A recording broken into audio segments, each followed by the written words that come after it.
नमस्ते। Source material पर आधारित आज के इस शानदार चर्चा में आपका बहुत बहुत स्वागत है। आज हमारा लक्ष्य बिल्कुल साफ और बहुत ही रोमांचक है। हमें सीखना है कि कैसे एक आम बातचीत करने वाले इंसान से एक मास्टर कम्युनिकेटर बना जाए। एक ऐसा इंसान जिसके पास बात करने के लिए कभी भी, सच में कभी भी शब्दों की कमी ना हो। हम सभी चाहते हैं ना कि हमारी बातें प्रभावशाली हों और हमें बार बार या जैसे फिलर शब्दों या उस अजीब सी खामोशी का सहारा ना लेना पड़े। तो चलिए सीधे सोर्स मटेरियल से निकाली गई उन 4 अचूक तकनीकों पर बात करते हैं जो किसी के भी बातचीत करने के तरीके को हमेशा के लिए बदल सकती हैं। खैर, हम अक्सर खुद को एक ऐसी सिचुएशन में फंसा हुआ पाते हैं जहां अच्छी खासी चल रही बातचीत अचानक एक डेड एंड पर आके रुक जाती है। सामने वाले के पास कहने को कुछ नहीं होता और हम भी बस सोचते रह जाते हैं कि अब क्या बोले। वो जो बीच की खामोशी होती है ना, बाप रे, बहुत ही अजीब और असहज होती है। हार मानकर आखिर में हमारे मुंह से बस यही निकलता है, तो और बताऊं या फिर और सुनाओ। सच कहूं तो ये वो पल है जिससे हर कोई बचना चाहता है, क्योंकि ये साफ तौर पर एक मरती हुई बातचीत का सिग्नल है। तो आइए इसे थोड़ा और गहराई से समझते हैं। मान लीजिए किसी से पूछा गया, आप कहाँ से हैं? जवाब मिला, मुंबई। और बस उसके बाद एक भयानक काटने वाला सन्नाटा। अब इस तरह की घबराहट भरी खामोशी से बचने के लिए ही हमें बातचीत के कुछ खास नियमों को डिकोड करना होगा। अगर एक बार हम इस बातचीत के पीछे के विज्ञान को समझ लें तो यकीन मानिए इस तरह के पसीने छुड़ा देने वाले पलों को हमेशा के लिए खत्म किया जा सकता है। आज की हमारी इस चर्चा का रोड मैप बिल्कुल क्लियर है। हम 4 बहुत ही लॉजिकल स्टेप से गुजरने वाले हैं। पहला, क्वालिटी पर फोकस करना, यानी फिलर वर्ड्स को हटाना। दूसरा, पॉज की ताकत को समझना। तीसरा, सवालों की जगह स्टेटमेंट्स का इस्तेमाल करना। और चौथा, थ्रेडिंग की कला। इन चारों को एक साथ मिला दें तो बस कभी ना खत्म होने वाली बातचीत का रास्ता खुल जाता है। तो चलिए बिना देरी किए शुरू करते हैं हमारे पहले पॉइंट से, क्वालिटी, जिसका सीधा सा मतलब है बातचीत से गैर जरूरी और फालतू शब्दों को काटकर बाहर निकालना। बेहतरीन कम्युनिकेटर्स अपनी बातों से जानबूझकर उ या मतलब जैसे शब्दों को एकदम हटा देते हैं। क्यों? क्योंकि ये शब्द बातचीत में सिर्फ कचरा या क्लटर पैदा करते हैं। और ये उदाहरण बहुत ही शानदार तरीके से समझाता है कि क्वालिटी का असल में क्या मतलब है। एक तरफ की बात को सुनिए। संडे को मैं हर संडे सुबह जो है ना क्रिकेट खेलने जाता हूँ, दोपहर तक। ये सुनने में कितना बिखरा हुआ और कॉन्फिडेंस से एकदम खाली लगता है ना। अब इसी बात को दूसरे तरीके से सुनिए। हर संडे सुबह मैं क्रिकेट खेलने जाता हूँ और दोपहर तक खेलता हूँ। वाओ, ये कितना स्पष्ट, छोटा और आत्मविश्वास से भरा हुआ है। मैसेज बिल्कुल वही है, लेकिन बिना किसी कचरे के। लेकिन रुकिए, उस साफ सुथरे उदाहरण में भी एक चीज की कमी थी, और वो है हमारा दूसरा पॉइंट, पॉज की ताकत, यानी अपने शब्दों में वजन डालना। बिना रुके बस एक ही स्पीड में लगातार बोलते जाना बातों को एकदम बेअसर कर देता है। जब हम बिना रुके बस जल्दी जल्दी अपनी बात खत्म करने की कोशिश करते हैं ना, तो ऐसा लगता है जैसे हमें खुद की ही बातों पर कोई भरोसा ही नहीं है।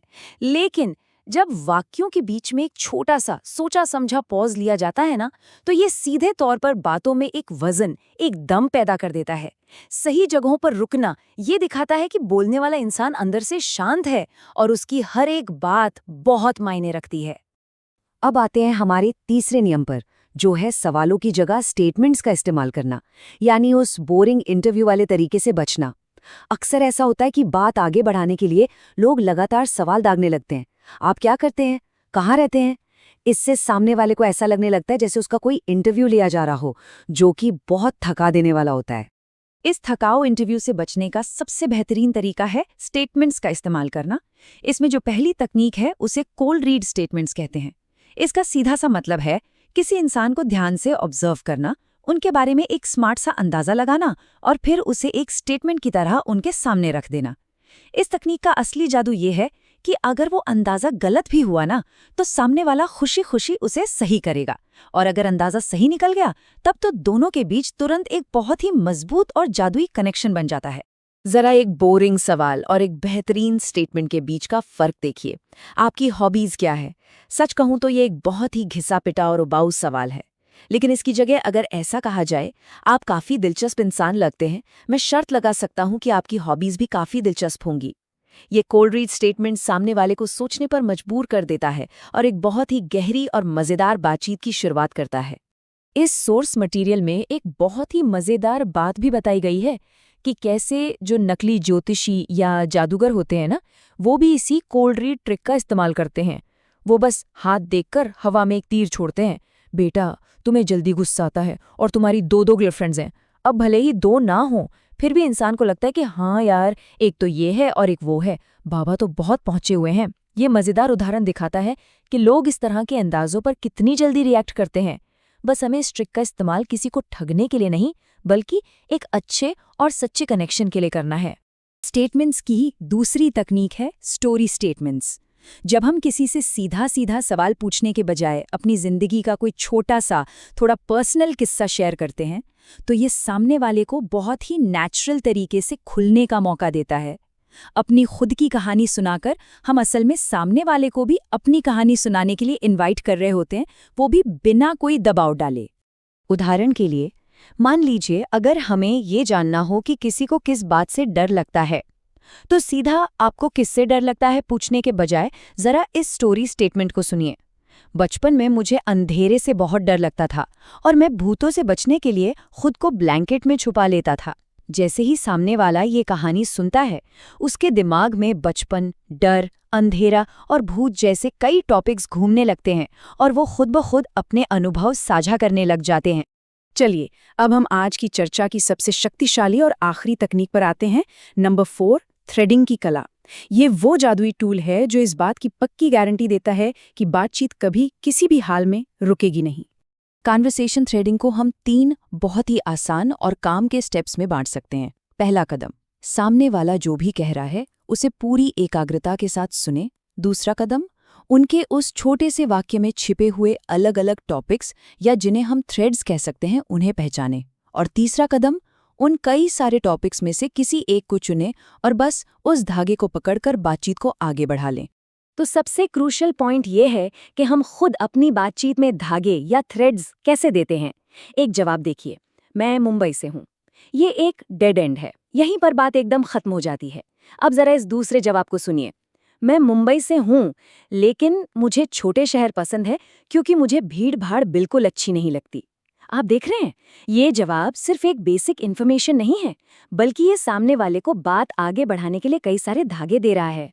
और देखिए कि कैसे उस एक सुधारे गए वाक्य ने बातचीत के कितने सारे रास्ते खोल दिए। अब उस एक लाइन से 4 अलग अलग दिशाओं में बात की जा सकती है। आप मुंबई की ट्रिप पर बात कर सकते हैं, छोटे शहरों की शांति पर, भीड़ भाड़ के बारे में, या फिर ट्रैफिक में फंसने का कोई मजेदार किस्सा शेयर कर सकते हैं। ये जो तरीका है ना, ये डेड एंड की समस्या का एकदम अचूक इलाज है। लेकिन यहाँ एक सवाल जरूर उठता है, क्या होगा अगर सामने वाला इंसान कोई थ्रेड ही ना दे, अगर वो सिर्फ हाँ या ना में जवाब दे रहा हो? ऐसे हालातों के लिए हमारे पास एक बैकअप प्लान होना बहुत जरूरी है। अगर सामने से कोई हुक नहीं मिल रहा है, तो हमें खुद जिम्मेदारी लेनी होगी और एक ऐसा विस्तृत, दिलचस्प जवाब देना होगा जिसमें हमारी तरफ से कई सारे थ्रेड्स मौजूद हों। डूबती हुई बातचीत को फिर से जिंदा करने का बस यही एक तरीका है। यह ऐतिहासिक उदाहरण बिल्कुल सटीक तरीके से दिखाता है कि एक हाई क्वालिटी थ्रेड्स से भरा हुआ जवाब असल में कैसा होता है। सिर्फ ये कहने के बजाय कि मैं औरंगाबाद से हूँ, इस वाक्य में यूनेस्को साइट्स, दक्कन का ताज, शाहजहां और इतिहास जैसी इतनी सारी बातें जोड़ दी गई हैं कि सुनने वाले की दिलचस्पी अपने आप जाग जाएगी और वो खुद ब खुद कई सवाल पूछने लगेगा। चलिए एक और बेहतरीन उदाहरण देखते हैं। सिर्फ ये कहने के बजाय कि मैं एक सॉफ्टवेयर कंपनी में काम करता हूँ, एक प्रोग्रामर कुछ इस तरह कह सकता है, मैं एक प्रोग्रामर हूँ और अपनी स्किल्स से लोगों की लाइफ को आसान बनाने की कोशिश करता हूँ। एक अकेला वाक्य सॉफ्टवेयर, टेक्निकल स्किल्स, लाइफ के गोल्स और लोगों की मदद करने जैसे कितने गहरे और दिलचस्प विषयों पर चर्चा के दरवाजे खोल देता है ना? तो चलिए आज हमने जो कुछ भी सीखा है उसे फटाफट समेट लेते हैं। एक शानदार और अंतहीन बातचीत के ये 4 सुनहरे नियम हैं। पहला, अपनी बातों से फिलर वर्ड्स का कचरा हटाना। दूसरा, बातों में वजन डालने के लिए सही जगह पर पॉज लेना। तीसरा, थकाऊ इंटरव्यू वाले सवालों की जगह स्टेटमेंट्स का इस्तेमाल करना। और चौथा, सबसे जरूरी, बातचीत में थ्रेडिंग करना। इन चारों स्किल्स को एक साथ मिलाने से एक ऐसी बातचीत जन्म लेती है जिसमें दोनों तरफ के लोग एक बहुत ही गहरा कनेक्शन महसूस करते हैं। और अब जाते जाते एक सोचने वाली बात, जब भी कोई नई बातचीत शुरू होगी तो क्या वो भी उन्हीं पुरानी गलतियों की वजह से एक अजीब सी खामोशी और डेड एंड पर जाकर दम तोड़ देगी? या फिर इन नई तकनीकों का इस्तेमाल करके एक ऐसा अंतहीन कनेक्शन बुना जाएगा जो हमेशा याद रहे? चुनाव और कंट्रोल अब पूरी तरह से हमारे अपने हाथों में है। इन कमाल की स्किल्स को असल जिंदगी में आजमाने का समय आ गया है। आज के सोर्स मटेरियल एनालिसिस में हमारे साथ जुड़ने के लिए बहुत बहुत धन्यवाद।